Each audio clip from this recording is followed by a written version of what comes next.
Assalamualaikum warahmatullahi wabarakatuh. Wahai sahabat dekat dimanapun anda berada, semoga kalian dalam keadaan sehat ya. Yang lagi santai dan yang lagi sibuk bekerja ataupun yang lagi nongkrong-nongkrong, selamat nongkrong-nongkrong dan marilah kita mendengarkan kisah dari saya, yaitu kisah dari Bu Wanti. Kisah diundang ke alam jin ini dialami oleh Bu Wanti, seorang pensiunan bidan. Bu Wanti tinggal di sebuah desa wilayah Kabupaten Jawa Tengah.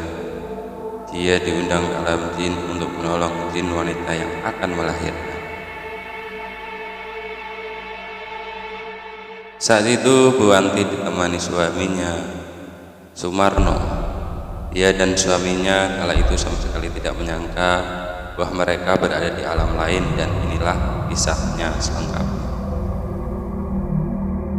Yang belum ngopi silahkan siapkan kopi, dan yang takut dengerin sendiri boleh cari pasar. Saat itu Bu Wanti ditemani suaminya Pak Sumarno. Dia dan suaminya kala itu sama sekali tidak menyangka bahwa mereka berada di alam lain. Awal tahun 85-an, malam itu sehabis sholat Isya, Bu Wanti sedang berbincang dengan suaminya sambil menyusui anak perempuannya bernama Ratih, berumur 1 tahun waktu itu. Tiba-tiba pintu rumahnya diketuk orang. Suaminya membukakan pintu dan mempersilahkan tamunya itu masuk. Tamunya adalah seorang laki-laki berusia sekitar 30 tahunan ke atas.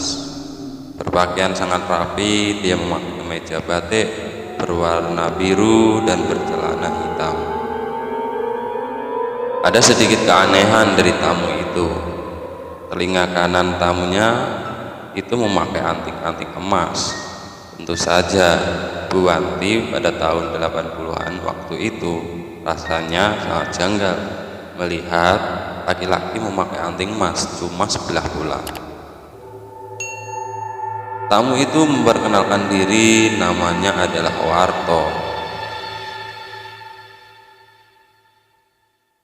Pak, saya datang ke sini untuk meminta pertolongan kepada Ibu Wanti. Malam ini istri saya akan melahirkan anaknya yang pertama. Mohon dibantu proses kelahirannya ya, pinta Warto. Jadi harus malam ini saya ke rumah panjenengan? Tanya Bu Wanti. Iya Bu, malam ini juga. Saya sekeluarga tinggal di desa sebelah, Kampung Wonogiri, jawab Warto saat itu. Setelah menitipkan bayinya kepada neneknya, Wanti menuju Kampung Wonogiri. Mereka berdua berboncengan motor mengikuti tamunya dari belakang yang juga mengendari sepeda motor. Sekitar 15 menit perjalanan mereka sudah masuk Kampung Wonogiri. Kampung yang mereka tuju tampak tertata rapi. Jalan kampung itu mulus sekali, nyaris tanpa lubang. Rumahnya pun di kampung itu berderet teratur. Wanti dan Sudarno sampai kampung Melati pukul 8 malam kurang. Namun anehnya belum ada pukul 8, tidak ada satupun pintu rumah itu terbuka. Juga tidak ada nampak bermain anak-anak di halaman rumah. Padahal waktu itu bulan bersinar terang.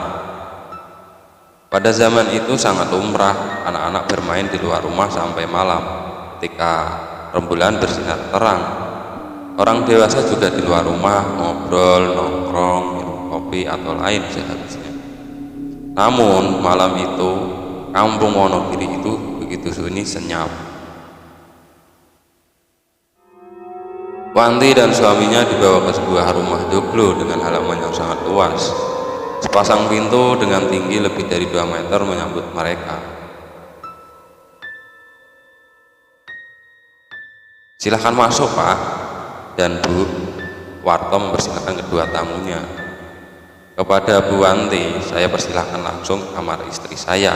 Dia sudah lama menunggu," kata Warto. Bu Wanti dengan peralatannya langsung masuk ke kamar istri Warto. Dia melihat seorang perempuan muda berusia sekitar 25 tahun tengah berbaring, ditunggui wanita parubaya yang Bu Wanti pikir dia adalah ibunya. Telah berjabat tangan dan basa-basi sedikit dengan Bu Wanti, perempuan itu memperkenalkan diri. "Nama saya Warti, hampir sama dengan nama suami saya. Ini ibu saya. Beliau biasa dipanggil Nyai Wanti. Namanya sama seperti Bu Wanti," serta menyuguhkan senyum yang terasa janggal. Wanti menangkap ganjilan itu, namun dia tidak bisa mengurai rasa aneh yang mulai terasa. "Sebenarnya di kampung kami ada seorang perempuan tua yang biasa memberikan pertolongan persalinan. Tetapi anak perempuan saya ini minta agar persalinannya ditolong oleh Bu Wanti yang sudah dikenal namanya oleh warga kampung Wonogiri. Menantu saya, Warto, setelah suruh tadi langsung datang ke rumah Bu Wanti." Wanti menganggukkan kepalanya pelan. Bagaimana dirinya bisa dikenal di sebuah kampung yang tidak dia kenal? Namun alih-alih mengejar rasa ingin tahu, dia menjawab, "Terima kasih Bu atas kepercayaannya mengundang saya kemari."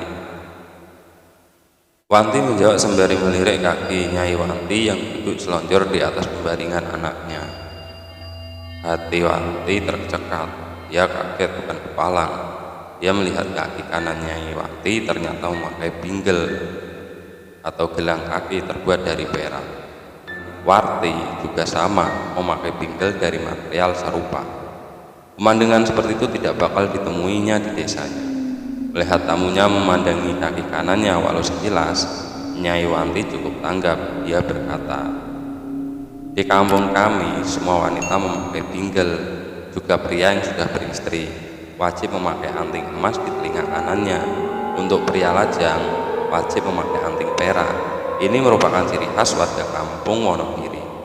Kalau di desa Bu Wanti, hal ini pasti tidak biasa," ucap Nyai Wanti. Wanti lahir beranjak dewasa di Jawa Tengah. Dia dibesarkan dari keluarga yang sederhana. "Besok saya akan datang menemui Pak Lurah untuk meminta penjelasan agar saya tidak bingung," kata Bu Wanti dalam hati. Proses kelahiran bayi Warti berjalan normal. Setelah bukaan 8, bayi berkelamin laki-laki yang masih merah itu lahir dengan lancar dan selamat. Tangisan pertama si bayi terdengar nyaring sekali, dan sebelum dibersihkan oleh Warti diperlihatkan wujudnya kepada ibu si bayi. Usai dibersihkan, bayi Warti lalu diserahkan kepada ibunya dan diletakkan di sampingnya. Setelah cukup berbincang, malam itu juga Wanti dan suaminya berpamitan. Tiada hentinya Warto dan istrinya mengucapkan terima kasih. Tidak lupa Warto mengulungkan amplop yang cukup tebal sebagai ongkos persalinan. Wanti dan suaminya lega sekaligus senang bisa pulang bawa uang. Saat perjalanan pulang, Wanti dan suaminya sengaja berjalan pelan sambil mengamati kampung Wonogiri. Suasana semakin sepi. Kalau Wanti tak salah mengingat, bunyi serangga pun tidak ada. Yang terdengar adalah suara teguk ombak seperti di pantai. Suaranya sayup-sayup. Wanti dan suaminya sempat heran karena desa mereka cukup jauh dari pantai. Wanti dan suaminya juga ingat kalau malam itu bau melati tercium cukup kuat. Padahal suaminya sangat yakin kalau di depan rumah-rumah warga yang mereka lewati tidak ada yang menanam melati. Lalu bau bunga melati itu berasal dari mana? Kami nggak berani mikir macam-macam. Kami sadar saat itu kami sedang berada di kampung orang yang baru pertama kali kami datangi. Meskipun lokasinya terasa tidak jauh dari desa kami, ujar Wanti sambil berusaha mengingat. Ketika kami sudah berada di rumah, saya melihat anak laki-laki saya tidur pulas di koloni neneknya, sedangkan kakek sedang menonton televisi hitam putih. Setelah membersihkan diri dan duduk sejenak di depan suami saya membuka amplop pemberian Warto. Kalau ada suara guntur menggelegar, barangkali saya tidak kaget ketika melihat isi amplop yang saya terima. Ternyata amplop tebal yang saya terima berisi potongan daun dan bunga melati yang sudah mulai mengering. Saya terpekik kaget sekaligus takut hingga nyaris pingsan. Untung suami saya dengan sigap menahan tubuh saya sehingga saya tidak terprosot jatuh dari kursi. Atas saran kakek, ayah Bu Wanti, amplop dan isinya dibuang ke sungai kecil di belakang rumah mereka. Tentu saja tidak asal buang. Amplop dan isinya terlebih dahulu dibacakan mantra tolak bala oleh sang kakek yang di desanya dikenal sebagai orang waskito. Setelah membuang amplop dan isinya ke sungai, kakek Wanti tersenyum. Menurut petunjuk yang diberikan kakek, Wanti dan suaminya diminta berkunjung lagi ke kampung Wonogiri. Pesannya, berangkat pagi saja Nduk, jauh yuk kampungnya itu. Wanti dan suaminya sedikit protes. Semalam mereka yakin betul, cuma butuh 15 menit untuk menuju kampung Wonogiri. Si kakek cuma tersenyum. Meski agak protes, Wanti dan suaminya berangkat pagi-pagi sekali ke kampung Wonogiri. Mereka menyusuri jalur ketika dibimbing Warto menuju kampung Wonogiri. Wanti dan suaminya merasa sudah menempuh perjalanan agak lama, tapi tak kunjung sampai. Keduanya sempat bertanya ke beberapa warga yang berpapasan, namun tidak ada yang pernah mendengar kampung Wonogiri. Wanti dan suaminya berusaha keras mengingat berbagai hal yang bisa jadi petunjuk. Suaminya teringat bahwa tadi malam sayup-sayup keduanya mendengar suara debur ombak. Jadi masuk akal kalau kampung Wonogiri terletak jauh dari pantai. Tapi pantai jauh Pak, bisa 1 jam lebih dari sini. Tapi semalam itu cepat banget, sudah sampai ke rumahnya Warto, kata Wanti agak gusar. Suaminya berpikir dalam dan diam. Suaminya bercerita kepada saya setelah berunding sebentar, Wanti dan suaminya memutuskan menuju pantai. Pokoknya jalan dulu saja, entah bagaimana nanti ketika sampai, ya pikir belakangan. Wanti dan suaminya menempuh perjalanan sekitar 1 jam 20 menit untuk sampai di daerah sekitar pantai. Jangan dibayangkan seperti zaman sekarang. Dulu tahun 85-an, suasana masih sangat tenggang, tidak seramai sekarang. Ketika berteduh untuk mengaso, keduanya melihat sebuah area luas yang dikelilingi pagar bambu. Tanaman rambat tumbuh menutupi pagar bambu. Setelah mengaso beberapa saat, ketika merasa lebih segar, Wanti dan suaminya mencium bau melati dari arah wilayah berpagar itu. Ternyata mereka itu tiba di sebuah kebun melati yang luasnya berpuluh-puluh hektar, terletak di dekat pantai. Wanti dan suaminya berjalan mendekat ketika bapak tua keluar dari pagar bambu itu. Mau ada perlu apa? Tadi malam kami kesini Pak, kelihatannya seperti kampung, bukan kebun, jawab suaminya. Bapak tua itu terdiam lalu tersenyum kecil. Dia sepertinya sudah paham apa yang terjadi. Bapak sama ibu bukan yang pertama tersesat di kampung ini. Belum lama rombongan orkes dangdut termasuk penyanyinya juga nyasar di sini.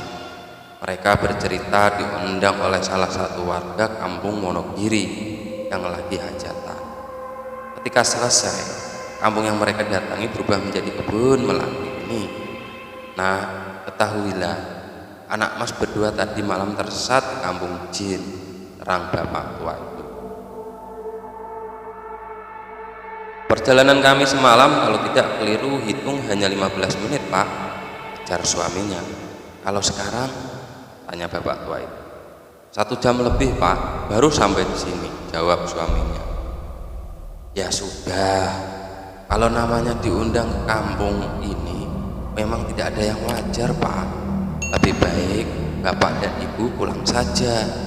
Sudah berbuat baik tadi malam, nanti Gusti Allah yang membalas. Mendengar jawaban itu, Bu Wanti dan suaminya langsung pulang.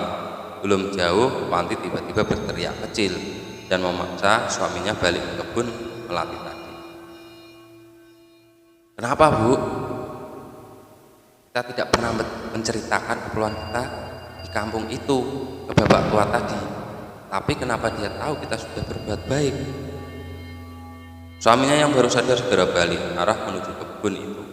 Lucunya, sesampainya di lokasi, kebun itu yang luas dan pagar bambu itu sudah tidak ada. Pak, iya Bu, ayo pulang. Tak menunggu waktu lama, keduanya segera balik kanan lagi dan pulang. Kembali keduanya menempuh perjalanan selama 1 jam lebih. Sesampainya di rumah, keduanya disambut si kakek dengan senyum lebar. Ketemu? Tanya si kakek. Ketemu Pak, tapi bilang hilang lagi, jawab suaminya sambil membilas kakinya dengan air kendi yang tersedia di depan rumah. Ya sudah berbuat baik, biar Gusti Allah yang membalas, jawab si kakek lalu ngeloyor pergi. Wanti dan suaminya saling tatap dan tenggelam dalam rasa heran. Demikianlah wahai sahabat jagat, kisah dari Jagat Raya Channel. Semoga dapat menghibur dan dapat kita ambil manfaatnya, agar kita selalu berhati-hati dalam kehidupan dan selalu ingat Tuhan, dan jangan lupa selalu berdoa dalam setiap melakukan apapun. Ada baiknya dan ada benarnya itu datangnya dari Allah SWT, ada salahnya dan khilafnya itu datangnya dari kebodohan dan kelemahan diri saya. Assalamualaikum warahmatullahi wabarakatuh.